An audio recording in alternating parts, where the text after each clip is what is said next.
ஏலிமின் ஜீவ நீரூற்று வாயிலாக இந்த கால வேளையில மறுபடியும் உங்களை நான் சந்திக்கிறேன். தேவனுடைய பிரசன்னம் உங்கள் அனைவரோடும் கூட இருப்பதாக. புலம்பல் 3ஆம் அதிகாரம் 25 இப்படியாக கூறுகிறது, தமக்கு காத்திருக்கிறவர்களுக்கும் தம்மை தேடுகிற ஆத்துமாக்கும் கர்த்தர் நல்லவராயிருக்கிறார்.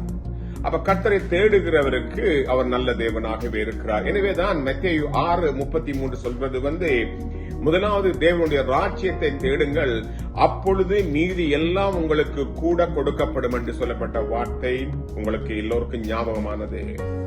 இன்னும் ஒரு வார்த்தை சொல்வது 2 நாளாகமம் 26ஆம் அதிகாரம் 5ஆம் வசனம் சொல்வது, உசியா ராஜா கர்த்தரை தேட மனதா இருந்த பொழுது அவன் நாட்களிலே தேவன் அவனுடைய காரியம் எல்லாவற்றையும் வாய்க்க செய்தார் என்று சொல்லி. அப்ப இந்த காலவெளியிலே எனவே நாம் கர்த்தரை தேடும் போது நமக்கு கிடைக்கக்கூடிய நன்மைகள் என்ன என்று இந்த காலவெளியிலே பார்ப்போமாக. சங்கீதம் 9:10 சொல்லுது, கர்த்தாவே உம்மை தேடுகிறவர்களை நீ கைவிடுவதில்லை. சங்கீதம் 34:10 சொல்லுது, கர்த்தரை தேடுகிறவர்களுக்கு ஒரு நன்மையும் குறைபடுவதில்லை. மத்தேயு 7:7 சொல்லுது, நீங்க தேடுங்கள், அப்பொழுது அவரை நீங்கள் கண்டடைவீர்கள். அதிகாலையிலே அவரை தேடும் போது நாங்கள் கண்டடைவோம் என்று நீதிமொழி 8:17 சொல்கிறது. சங்கீதம் 34:4 சொல்லுது, நான் கர்த்தரை தேடினேன், அவர் எனக்கு செவி கொடுத்தார். நாம் அனுதின வாழ்க்கையிலே பல காரியங்களை நாடி தேடி ஓடுகிறோம்.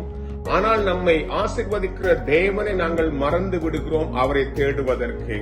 எனவே இந்த புதிய நாளிலே, இந்த காலை வேளையில அன்பான தேவனுடைய பிள்ளையே, நாம் அவரை கண்டுகொள்ளத்தக்கதாக தேடுவோம். நாம் அவரை தேடும் போது அவர் ஒருபோதும் நம்மை கைவிடுவதில்லை. நம்முடைய வாழ்க்கையில எந்த நன்மையும் குறைபடாது பார்க்கிற தேவன். எங்களுடைய ஜெபத்தை அவர் கேட்பார் நம்பிக்கை இருக்கிறது. அந்த நிச்சயத்தோடு இந்த காலை வேளையில அவர் முகத்தை தேடுவோம்.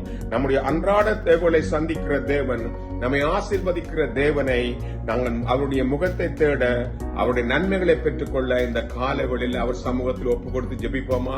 கர்த்தர் உங்களை பலப்படுத்துவாராக. ஜெபிப்போமாக.